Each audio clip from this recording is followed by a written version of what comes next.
Se você já curtiu a página @hot.tips.brasil, segue as entrevistas do podcast Paladar Distinto e consumiu no restaurante indicado, tem uma novidade para você. Na Manga, você ganha benefícios ao registrar essa compra em nosso site. A partir desse registro, você acumula pontos e pode trocá-los por dinheiro na conta ou cupons de desconto em lojas como Americanas e iFood. Para mais informações, acesse nosso Instagram, @manga.app. 1, 2, 3.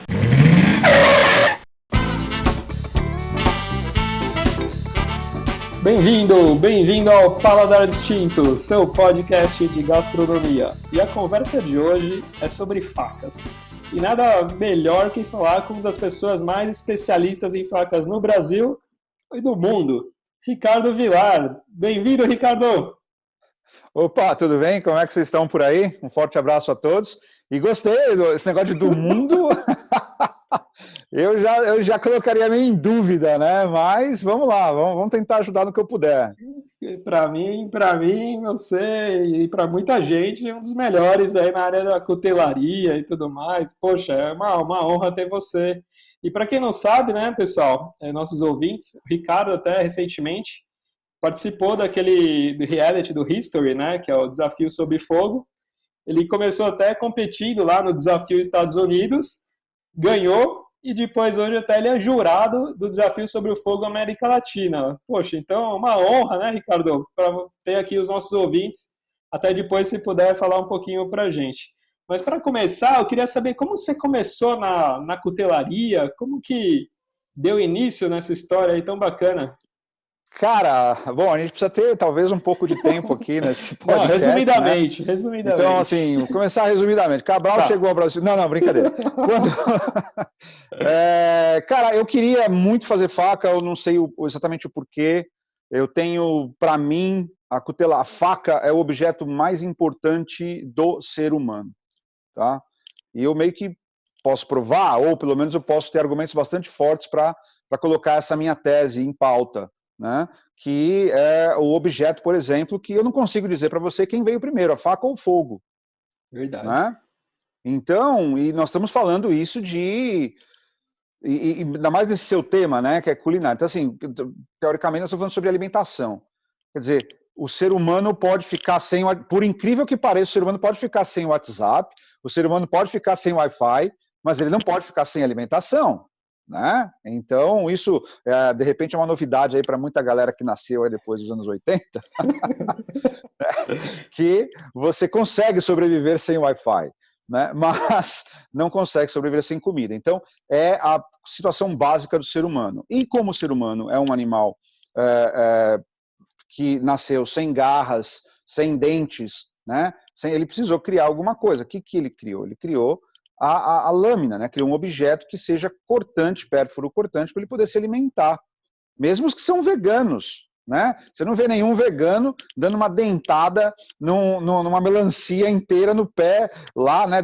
Deitar no chão ali e dar uma dentada na melancia. Não, ele vai precisar cortar o vegetal, vai precisar cortar a couve, vai precisar cortar. Então, independente de que tribo, né, entre aspas, você se correlaciona, a cutelaria ela é fundamental, né, para qualquer tipo. Então, todas as pessoas que estão nos ouvindo agora, nesse momento, não sei se já pararam ou se deram conta disso, todo mundo hoje usou uma faca. Não, eu não usei. Não, tudo bem, você não usou talvez diretamente, você foi comprou uma comida, foi né, passou no drive-thru e comprou alguma coisa, mas alguém preparou aquilo para você. Sim. Né? Seja uma faca industrial, seja uma faca, né, numa cozinha industrial, às vezes são lâminas que estão ali, mas elas fazem o papel da faca.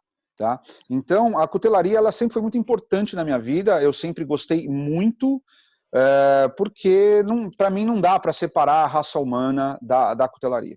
Tá? É o objeto mais importante, na minha opinião, o objeto mais importante da raça humana, porque é o mesmo design desde que o homem é sapiens, né? Ou talvez da pedra lascada, da pedra polida. Então, é o mesmo design, é um cabo e uma lâmina. Nunca mudou. Tá?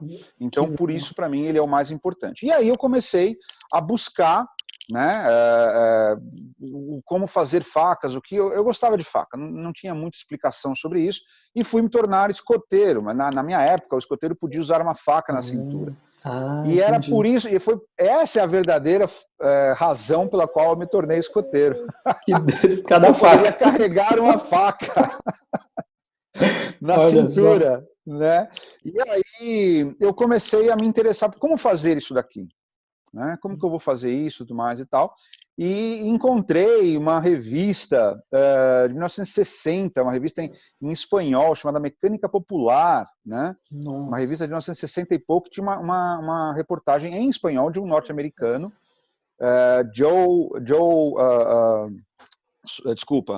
Bo Randall. Tá? O Randall, ele é um cuteleiro da Flórida e ele fez facas para militares que foram para a Segunda Guerra Mundial.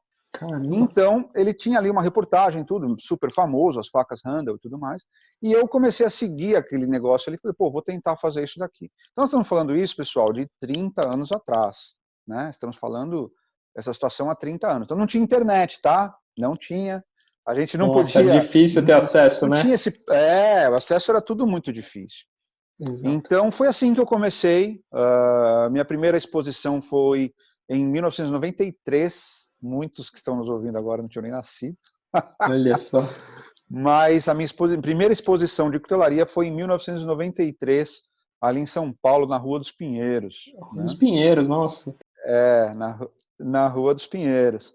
E de lá para cá, fui me tornando profissional, fui me profissionalizando.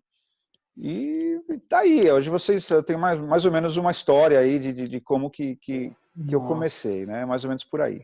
Que bacana.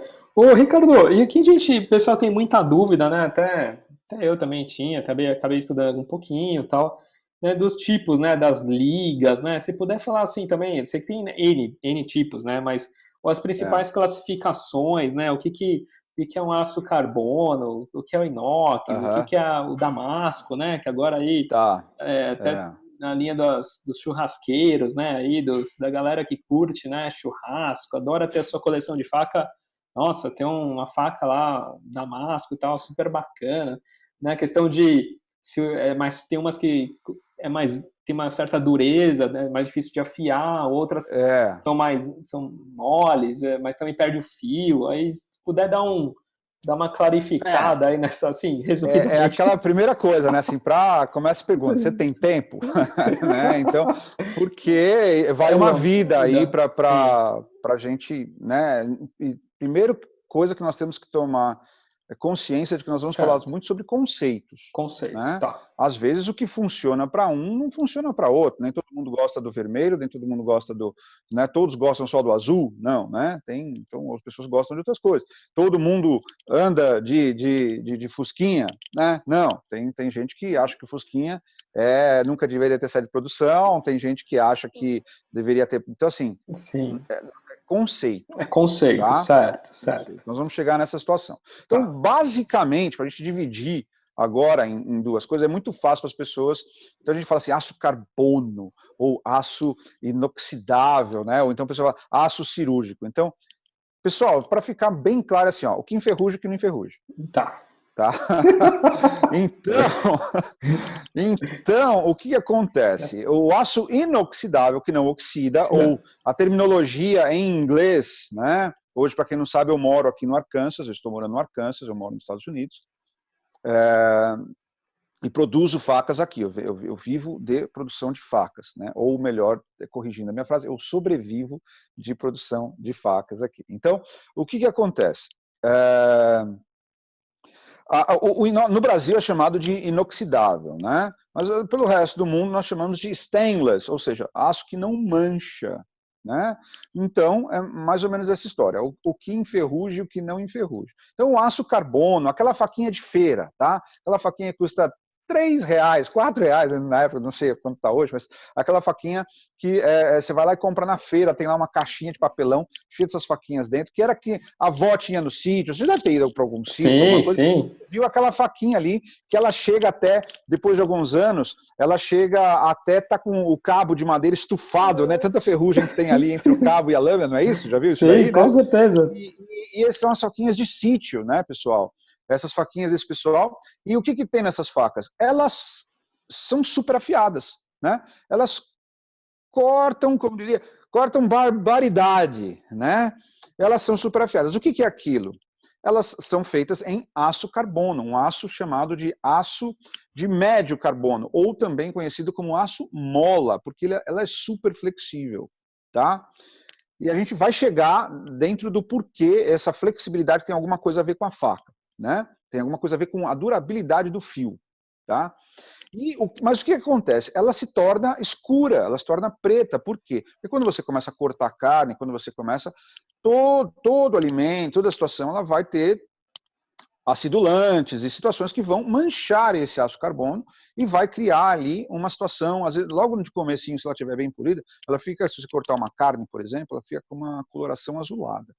E assim ela vai manchando e vai criando uma pátina em cima. O que é uma pátina? É aquela coloração acinzentada, a faca parece uma faca Sim. antiga, né? E aquilo ali é uma proteção contra a ferrugem, que é a oxidação, ou óxido, tá? Então, isso é a faca de aço carbono, tá? Certo. Agora, eu posso ter uma faca, eu falei da faquinha de R$3 de feira, né, e tudo mais e tal, mas eu posso ter uma faca super mega cara, feita de aço carbono? Sim, exatamente. Você pode encomendar uma faca dessa de um cuteleiro artesanal e ele vai colocar ali o céu ao limite, ele vai colocar ali os materiais mais inusitados possíveis, se você desejar, e assim por diante, e você vai ter, mas é o mesmo aço carbono, fundamentalmente falando, ou seja, ele vai enferrujar. Depois nós temos as facas em aço inoxidável. Tá? O aço inox ele é um aço moderno dentro da humanidade. Ele é um aço que a gente está falando aí, Segunda Guerra Mundial, 1930, 1940 para cá, tá? Eu não tenho exatamente o ano que ele foi, mas ele é da Segunda Guerra mais ou menos para cá. Então ele é um aço muito moderno, muito se a gente está falando, né, do Homo sapiens ali, da situação, depois você teve a idade do bronze, a idade da pedra, a idade do bronze, depois o aço, né, e aí dali para assim, criou o que é mundo, tudo que é desenvolvido geopoliticamente no mundo hoje, não é devido ao aço inox, tá? Concordem comigo, porque é devido ao aço carbono, porque, né, daqui para cá, inclusive na Segunda Guerra Mundial, ainda era tudo aço carbono. Carbono. Certo. Tudo carbono.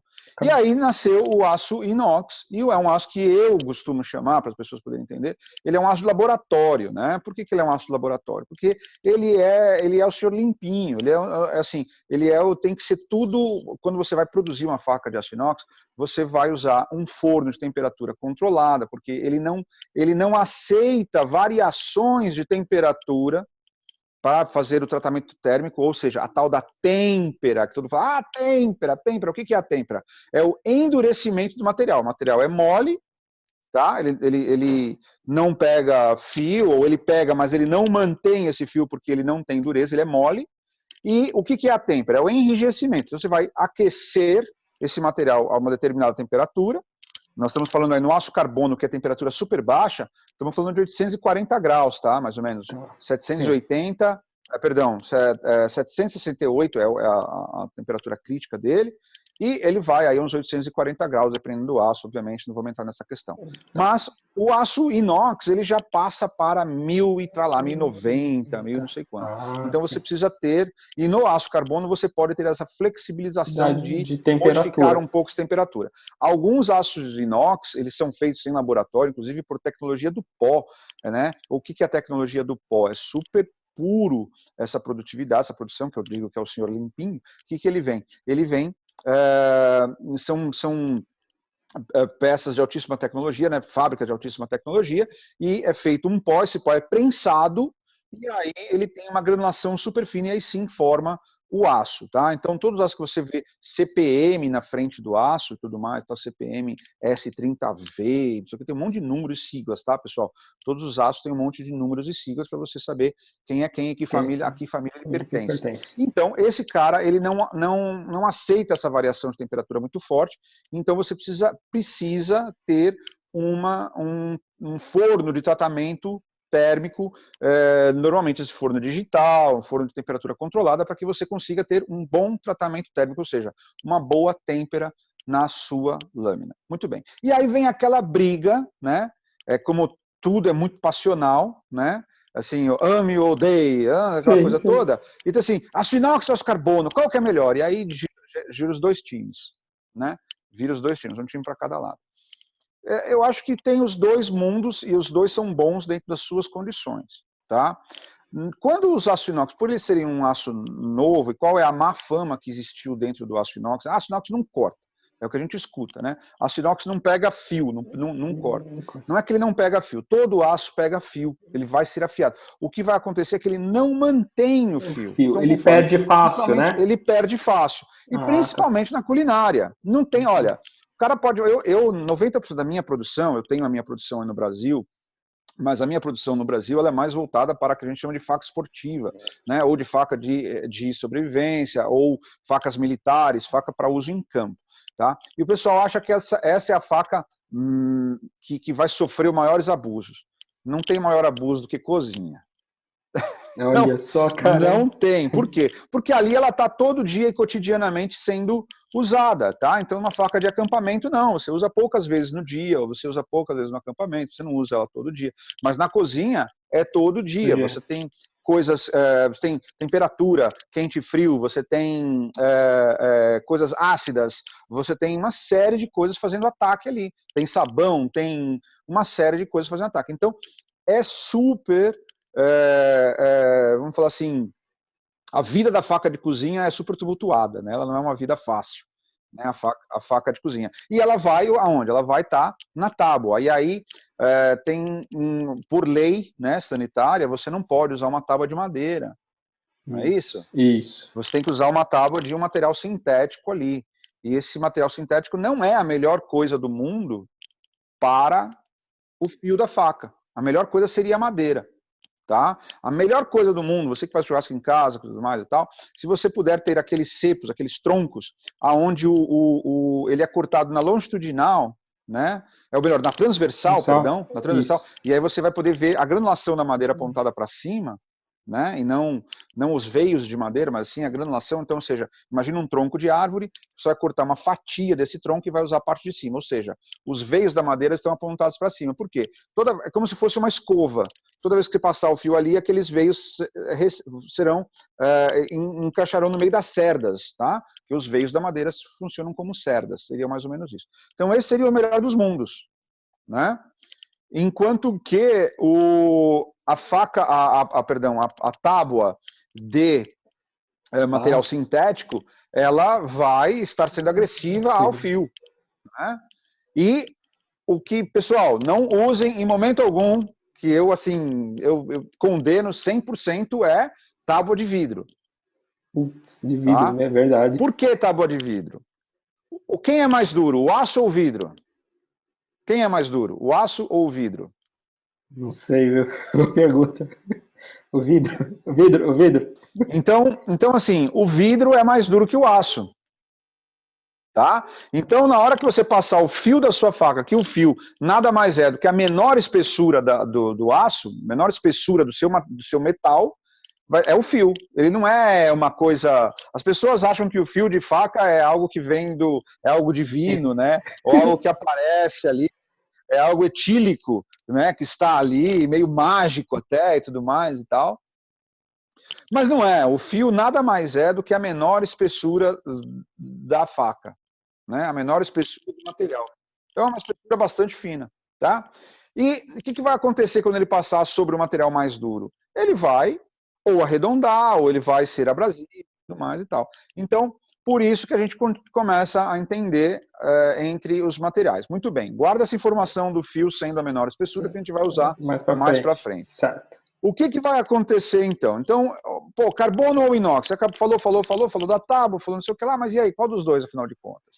Então, quando o inox foi lançado, por ele ser novo, ele não tinha um rendimento de fio muito bom, tá? Ou seja, você conseguia temperar, mas ele, vamos dizer assim, que ele é um material seco, tá? É como se você tivesse... Imagina o fio da sua faca, uma bolacha de sal. Sim. Tá? Que ela vai quebrar com certa facilidade. Obviamente que eu estou super exagerando aqui, tá, povo? Só para vocês entenderem. É que a dureza dela é menor, né, do que o aço carbono, quer dizer isso, né? Ele tem uma dureza menor. Um pouco... Então, calma lá. No fio, né? Complicado No fio. isso aí. Não é que ele tem uma dureza menor, ele tem menos flexibilidade. Ah, tá, ele é mais rio. Ele é seco. Ele é seco. O outro é flexível. Então, o que acontece? Se você tem aquela menor espessura, a hora que ele quebra aquela menor espessura, o que acontece? Fica uma superfície arredondada. Entendi. E ele passa a não cortar. Entendi. Tá? Então, as pessoas falam, mas quanto maior a dureza, melhor. Não sempre, né? Nem sempre, não necessariamente, porque senão a gente faria faca de vidro. Exato. E o vidro é bem mais duro que o aço. Né? Então, é uma questão de conceitos que a gente começou a falar lá no começo, tá? Então, nessa questão desse conceito aí, que a gente vai começar a entender um pouco. Não existe uma regra única específica. Mas o que eu tenho conversado com os chefes, que inclusive eu trabalho para chefes profissionais aqui e tudo mais, eles não gostam de facas extremamente duras. Entendi. Extremamente duras. Por quê? As facas extremamente duras, vocês vão entender, que lembra que eu falei da gente guardar aquela informação da flexibilidade e da menor espessura. Então vamos imaginar uma espessura de alguns décimos de milímetro. A gente nem consegue ver a olho nu aquela que os dois laterais, os dois gumes, né, da faca vão converger em um único ponto e a gente não consegue nem ver a olho nu. Aquilo ali é o fio. Tá? Ele não é nada místico, nem etílico, nem nada. Ele é a menor espessura. Muito bem. Eu tenho esse material super duro. Muito bem. Bom também. Então, se eu tenho esse material super duro, vamos pensar novamente. Eu tenho um material super duro. Eu tenho um pedaço de vidro ali. A hora que eu flexionar esse pedaço, o que acontece? Quebra. Ele quebra. Ele quebra e aí se torna uma espessura maior e mais arredondada, perfeito? Sim. Então, teoricamente, as facas de excesso de dureza também não mantêm um bom fio na cozinha. E por que a flexibilidade é importante? Porque aquela menor espessura, o que eu quero que ela aconteça? Eu quero que ela flexione, feito uma mola, e volte. Tá? Existe uma expressão também chamada de fio virado, não sei se você já ouviu, mas muita gente fala assim, essa faca está com fio virado. O que é o fio virado da faca? Muitas vezes as pessoas aprendem a afiar só de um lado, aprendem a afiar só de outro, e aí, ou então a conjunção dos dois ângulos, né, dos dois biséis ali, não chegam 100% no centro. Ela fica voltada mais para a direita ou mais para a esquerda. Então você sente uma rebarba, você sente que a faca está afiada, mas ele não está centrado. Por isso que antigamente o barbeiro usava aquela questão da navalha lá no couro, tá? Sim. Então, até hoje, você que está afiando faca em casa e tudo mais, se você tiver um cinto velho, né? E você colocar isso esticado em algum lugar, um cinto de couro, e você passar a sua faca ali depois que você passar pela pedra, você vai fazer o quê? Isso não é mágica, isso não é para tirar como é que chama lá? A energia estática, né? A eletricidade estática, não é nada disso. Isso é só para você manter, centralizar os dois gumes e para que ele fique centrado. Para balancear, tá? Né? Balancear então, o fio, né? Deixar retinho. Para balanço, para deixar ele centrado, sim, exatamente. Sim. Porque às vezes você está cortando, em vez da faca, o fio estar, a menor espessura estar entrando de topo, de encontro à pele de tomate, que é uma das coisas chatíssimas de cortar, né? Então você vai, ela está pegando de lado. Entendi. E não está cortando perfeitamente. Olha só. Tá? Que bacana. Então, você tem isso daí nas duas situações. Eu gosto de faca de aço carbono. Eu gosto muito de faca de aço carbono, porque eu acho ela mais fácil. Porque o problema é, por exemplo, quer ver outra questão de conceito, né? Ou o pessoal sai daqui me amando ou me odiando, não tem nem termo comigo, cara, porque assim, eu vou quebrar aqui muita janela de conceito do pessoal. Sei. Por exemplo, Vamos imaginar que eu vou te vender um carro e eu vou falar assim para você, cara, você está comprando meu carro e nunca mais na vida você vai precisar abastecer. Você vai andar a vida inteira e não vai precisar abastecer. Você vai acreditar em mim? Não. Só se for elétrico. Não. Mas mesmo assim, tem que carregar, abastecer né? de alguma maneira. Tem que carregar. Tá? Não vou acreditar. A gente ainda não que é o abastecimento. A gente ainda não chegou nesse nível, sim, né? Sim. Não chegou nesse nível. Mas muito bem. Agora, se eu falar assim para você, olha, eu vou te vender um carro, você vai andar muitos e muitos e muitos quilômetros, mas quando você precisar reabastecer, precisa ser com urânio enriquecido. Aonde você consegue urânio enriquecido? Ferrou. Você não consegue, é difícil de conseguir, concorda? Sim. Beleza. Agora eu vou te falar assim, olha, esse carro aqui, ele anda 400 km com um tanque, mas você põe álcool em qualquer lugar. Qual dos 3 carros você vai preferir comprar? O último, né? O último, teoricamente. Sim. Por quê? Porque você consegue se manter andando. A mesma coisa acontece na faca. A mesma coisa. Como que eu abasteço a minha faca? Eu vou reafiá-la. Sim. O abastecimento, eu vou precisar recarregar minha faca. Como é que eu recarrego? Ela ficou cega. Eu vou precisar, muito bem. Agora, eu só consigo, eu comprei uma que o cara falou que nunca precisa afiar, que é a tal da faca de cerâmica, que é a tal da faca não sei o que, não sei o que, não sei o que lá. Não é isso? Sim. Você já deve ter passado por essa situação, deve ter visto. Sim. O pessoal compra, usa por um período, ela gasta. E ferrou. O que acontece? Ela cega, porque ela vai cegar, e você nunca mais reafia, você não consegue, né? Muito bem. Tem outro que o cara compra, essa faca aqui é puríssima, essa faca, nossa senhora, o fio vai, beleza, ele vai. Mas aí ele não consegue reafiar, então você tem uma faca na sua cozinha que ninguém vai conseguir. Nem acendendo aquela vela do lado da pia, colocando aquela vela do lado da pia, colocando aquele frango, fazendo qualquer coisa que você quiser fazer em cima da sua cozinha, você não conseguirá reafiá-la. Por quê? Porque ela só precisa usar material diamantado, ou coisas caríssimas, ou coisas duríssimas, porque a dureza da faca é extremamente alta. A dureza é muito alta, ou seja, muito dura a faca. O metal é muito duro. Tá? E para você afiar um metal, para o pessoal entender, você precisa de um material abrasivo que seja mais duro do que o material que está sendo afiado. Tá? Então é assim que funciona, é por abrasão, tá? Por lixamento, por abrasão. Muito bem.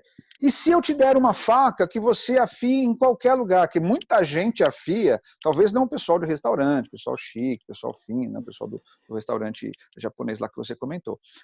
Mas a senhora Maria ali, né? Onde é que ela vai? Ela vai na quina da pia, não é, galera? Não é assim? E vlap, na quina da pia de mármore e tudo mais e tal, não sei o que lá. E para ela, aquela faquinha funciona super bem, porque é aquela faca que enferruja, é aquela faca, né? Mas é a faca que ela reafia com facilidade e está sempre cortando ali na cozinha. Então, é uma questão de conceito.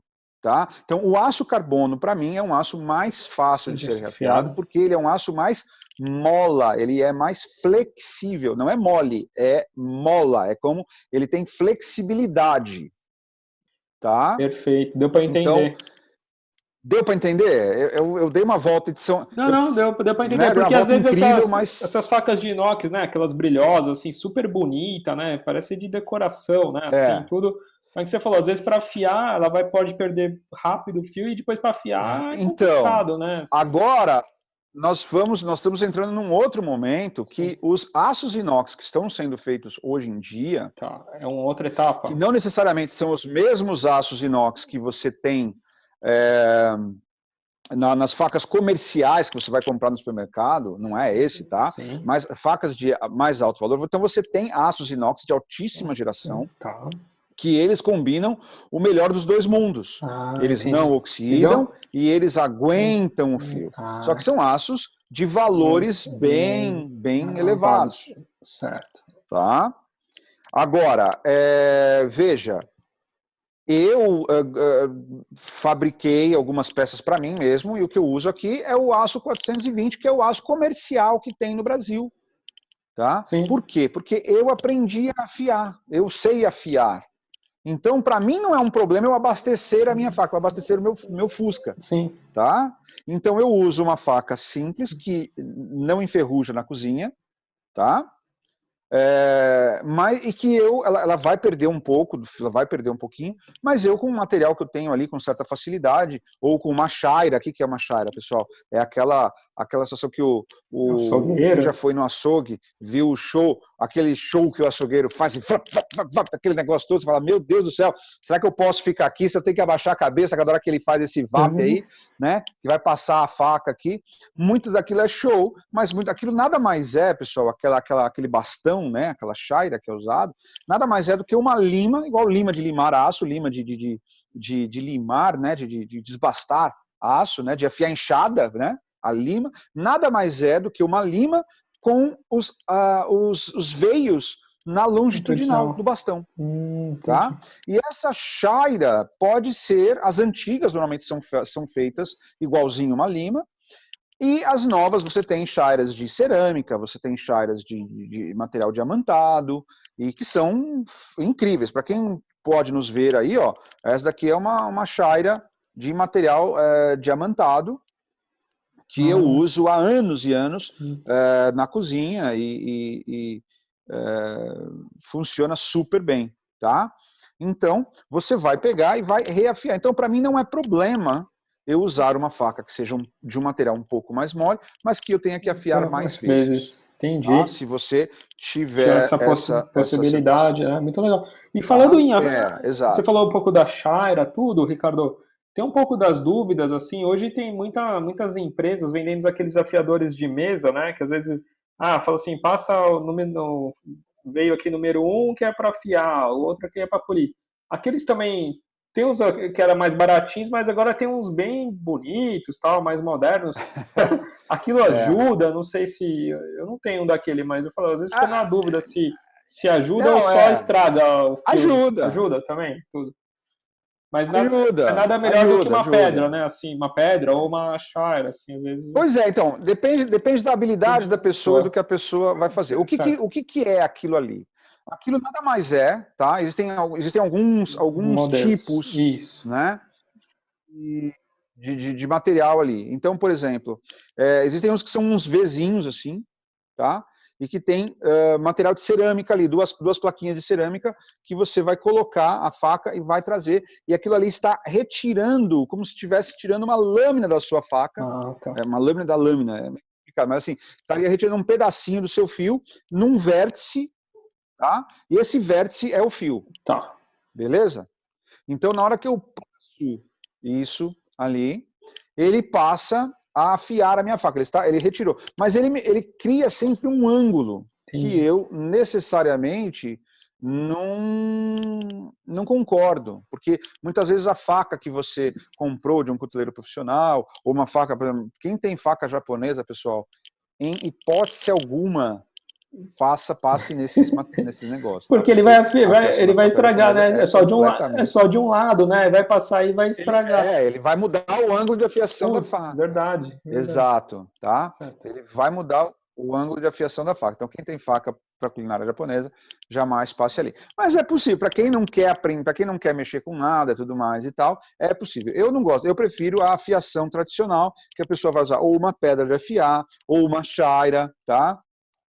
E é a afiação mais tradicional aí que eu acho que vale a pena a pessoa aprender a fazer, porque vai ter uma condição de durabilidade na faca muito melhor, tá? Mesmo que a faca não seja a melhor faca do mundo, não tem problema. Sim. Tá? Depois passa também nesse esquema do cinto e tal, né? Ajuda também bastante, né? Para dar se puder, né? Ajuda bastante. Não precisa ser cinto só, tá, sim, pessoal? Se tiver uma lona, uma calça jeans ali, antiga, uma coisa velha, assim, que você faça ali uma lona onde você possa passar a sua faca, obviamente que não contra o fio, tá? No favor do fio, obviamente, porque você vai cortar o material que está passando. Se você possa passar a sua faca, como se estivesse passando manteiga no pão, tá? Que você possa, isso na questão, na pedra, nunca faça manteiga no pão, nunca use a técnica manteiga no pão, que fica passando assim, tá? Na pedra, mas no cinto ou na lona, coisa assim, aí sim pode passar. Poxa, que legal. Ô, Ricardo, e tá muito na moda, assim, né, e bonito também, essa parte do aço damasco, né? Explica um pouco para os ouvintes, assim, como que faz, até Tá. se é só Eu manualmente, sou, né? Ou se existe damasco eu sou. industrial, não sei se. Hoje em dia, cara, você compra até. Hoje em dia você compra o que você quiser, né? Você tem acesso a uma série de materiais. Então você tem damasco industrial, você tem Ah, damasco entendi. Eu pensei que era tradicionalmente. sempre mais manual, mas não, tem os industriais também, né? Existe o industrial, o industrial inox, tá? Ele é Nossa. vendido ali por exemplo, eu que sou cuteleiro, eu vou comprar uma barra dentro de uma empresa suíça que faz por tecnologia do pó, eu desejo ali tal desenho. Eles têm ali um catálogo de desenhos que o inox Ela é tem, damasco e inox? inox, E damasco, e ele é sim. feito Nossa. em Damasco, Nossa, eu nunca chama tinha. Damastil, Nossa, Damastil, caramba, você não né? conhecia. E aí você vai comprar algumas centenas de dólares por polegada. Nossa senhora. Aí você acha que escolhe o desenho também, deve ter uma onda assim também, né? Você tem um catálogo de desenhos, não é que você vai criar um desenho, você tem um catálogo de desenhos que você vai escolher ali. A mesma coisa com um aço damasco. E agora, é curioso que o aço damasco, assim, o aço damasco está na moda agora. Não, não. O aço damasco talvez tenha sido descoberto por muitas pessoas Agora. agora. Mas ele é super antigo, né? Eu Mas o tava aço vendo. damasco, pra você ter uma ideia, por que ele tem esse nome? Porque quando os cruzados pegaram para invadir a cidade de Na Damasco, Síria, né? Isso. exatamente. Aí eles se depararam com essa técnica de aço de Damasco. Por isso que ele tem esse nome, que vem da cidade de É Damasco. porque antigamente, né, Ricardo, não tinha peças, né? Então eles iam juntando tudo, né? Junta prego, junta. Era um pouco disso, assim? Não? Não, Não? isso é lenda, isso é É lenda, isso é lenda também? É lenda. lenda É também? lenda, é lenda. Nós Pessoal. podemos fazer isso hoje, eu estou procurando aqui, para quem estiver nos vendo aí, deixa eu mostrar uma faca aqui, em Damasco, que é hoje o que eu mais produzo aqui, né, nos Estados Unidos, e poder, né, mas assim, para quem estiver nos vendo aí, ó, essas nuances que você vê aqui, ó, na lâmina, tá? Eles são dois, dois aços distintos. Distintos. Não é Ah, que é pintura sim, isso, sim, são. tá? É um O blend aço aí, está né? assim, tá dentro, ele foi soldado Soldado uma lâmina na na outra, outra. ele não chegou a se fundir. Tá. Se ele se fundisse, vocês estariam vendo um material cinza só, Ah, tá. né? Então eu ainda tenho a propriedade do material A e do B, por isso que um é claro e um é escuro, Sim. Que, tá? tá. Que demais. Então, essas nuances aqui, isso aqui são um aço damasco, muito bem. E isso daqui, se eu passar a unha aqui nessas ranhuras que você vê, você vai sentir diferença de De altura. altura. Essa diferença de altura, ela vai chegar lá no fio, por isso que na afiação se chama geometria de fio. A faca vem morrendo, ela vem morrer no zero aqui. Sim. E nesse zero é como se fosse esse microserrilhado. Porque o ácido que corroeu esse daí, então esse microserrilhado é o que dá um poder de corte que eu não posso provar para você, Sim. que ele corta a mais, tá? Eu não posso provar para você, mas eu prefiro, eu gosto, tá? Eu não consigo provar. Tá. Mas se você usar uma faca de damasco, se ela for bem feita e for feita adequadamente, você vai ver que ela corta Corta com mais. uma agressividade um pouco diferente, você não vai saber por quê. A dar uma Tá? rasgada, né? Devido a esses. Ela vem rasgando o material, né? Exatamente. Assim, assim, exagerando muito a isso, questão, assim. mas é isso, tá? Sim. E isso nos leva também à questão da gente falar de afiação já do aço carbono e do aço inox também, tá? Mas ela vai dar essa razão. Então ela vai. Por que então assim, ela corta mais? Por quê? Porque existe essa diferença que é como se fosse um microserrilhado. Lembra que antigamente tinha o corte laser, né? A Tramontina lançou a faca do corte laser, né? Você é novinho, né? Quem é mais antigo um pouco? Lembro das né? facas guinso, né? Aquelas facas guinso, né? E aí, na realidade, aquilo é um microserrilhado, tá? Agora, imagina aquilo numa visão muito menor, numa condição microscópica, tá? Que você não consegue ver a olho nu praticamente, mas com algumas condições de aumentos, aí, algumas vezes de aumento, você veria. Então, isso daí vai gerar por exemplo, outra coisa que é muito difícil, pessoal, acredita, vou ter que acreditar em mim agora, pessoal. Eu tô sempre cortado aqui, tô sempre não sei o que lá, porque a gente tá produzindo a faca e tudo mais, e sempre acaba acontecendo algum acidente aqui, por mais que a gente tome cuidado. Toda vez que eu me corto com faca de aço damasco, rapaz, esse negócio dói, mas dói mais do que um corte com faca convencional, tá? Por quê? Porque ele é mais agressivo no corte. A faca de aço Damasco, sem eu conseguir provar, ela é mais agressiva, tá? No corte, tá? E isso, aqui eu posso te dizer, por exemplo, aqui a caça é permitida, então eu vendo facas aqui na temporada de caça, tem uma temporada, tudo super regulado, tudo muito bacana mesmo, tal. E os caras caçam muito aqui. E eu tive uma condição super bacana esses dias. Aí a temporada terminou em dezembro e um amigo meu voltou com a faca e falou: olha, cara, eu não sei o que você fez aqui, mas eu nunca quis ter uma faca de Damasco e eu peguei essa faca de Damasco sua e agora eu não quero ter mais nenhuma que não seja de Damasco. Puta, que bacana. Eu quero todas em Damasco, porque isso corta muito e eu consegui limpar os animais e tudo mais. E quando você está limpando um animal, né, você está tirando você tem pelo, você tem couro, você tem uma série de... Você tem a gordura do bicho, né? Então, tudo mais. Essa gordura, o que ela faz? Ela entope esse microserrilhado. Então, a gordura cega a faca. Outro mito aí, né? Gordura cega a faca. Não é que gordura cega a faca. A gordura do animal, pessoal, quando está limpando um animal, um porco, algum, né, dependendo da carne que você comprar, ela não cegou sua faca. Se ela estiver muito engordurada, se a gordura estiver muito massa, né, ela vai colar no microserrilhado e vai entupir. Aí você não consegue. Então você teria que limpar, passar uma água quente, limpar a sua faca e ela volta a cortar. Tá? Então não é que o mito da gordura, gordura, já escutei falar de gordura de cebola, o pessoal deve colocar perguntas aí para você, né, depois, mas tem isso daí, né? A cebola, a gordura quente destempera a faca, né? Aquela coisa toda, né?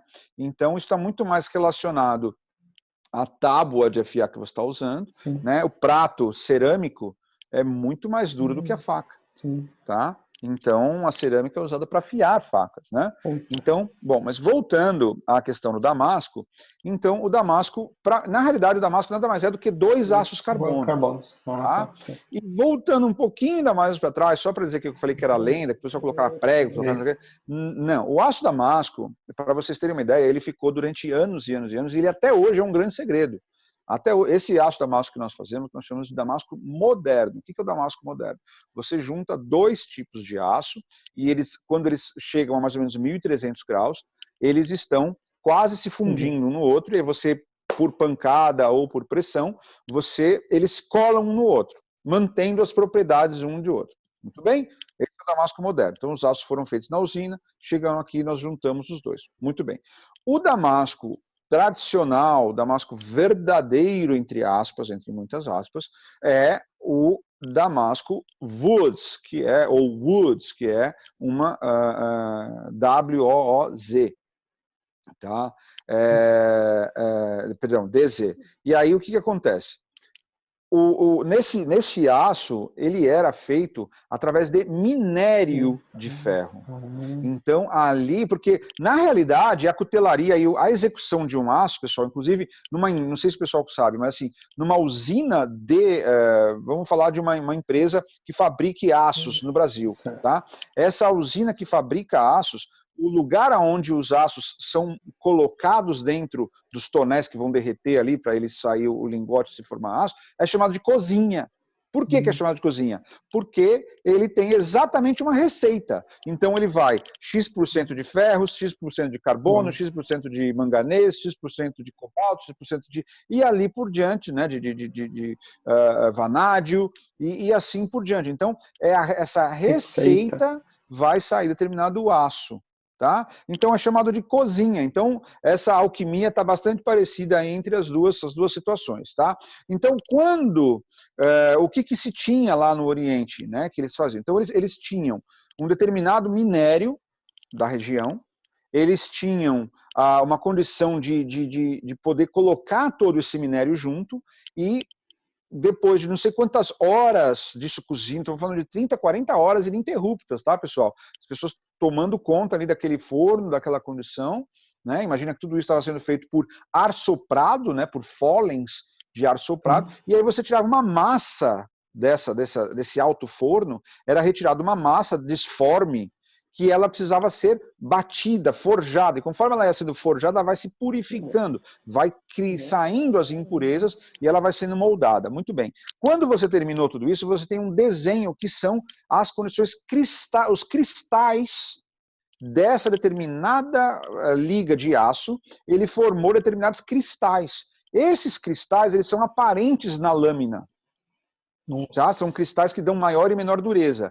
Esses cristais aparentes na lâmina, advindos dessa fundição que acabou acontecendo ali, que são o aço damasco. Então, o aço damasco, em vez de a gente pensar assim, jogava tudo ali, não, era a coisa mais pura que poderia ter. É o contrário, né? Bem essa lenda, esse negócio que o pessoal juntava um monte de coisa, assim, né?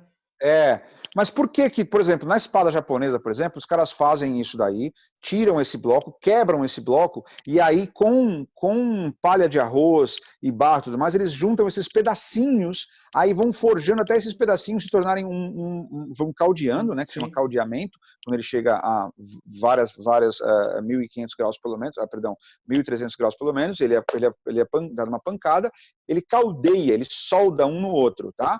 E ali a pessoa fala, porque colocou um monte de pecinha, mas não é, essas pecinhas já são de um material extremamente rico em carbono, rico naquela massa que foi feita no alto forno.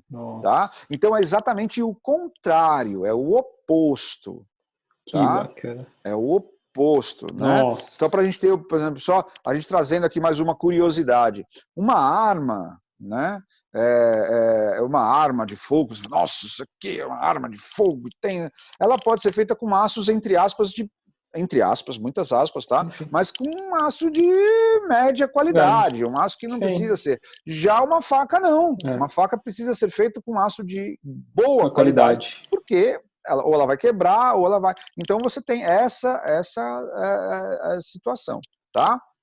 Então, hoje em dia, na condição moderna, a gente tem a condição moderna, então nós temos aços de altíssima pureza e aços que são super caros também, mas aços inoxidáveis que têm tanto a flexibilidade do carbono e a resistência do carbono. Tá? Aços até muito duros. Quando a gente coloca, vocês, por exemplo, por curiosidade, vocês olharem a nomenclatura de um aço, tiver V no aço, nessa nomenclatura, normalmente ele tem vanádio. Tá?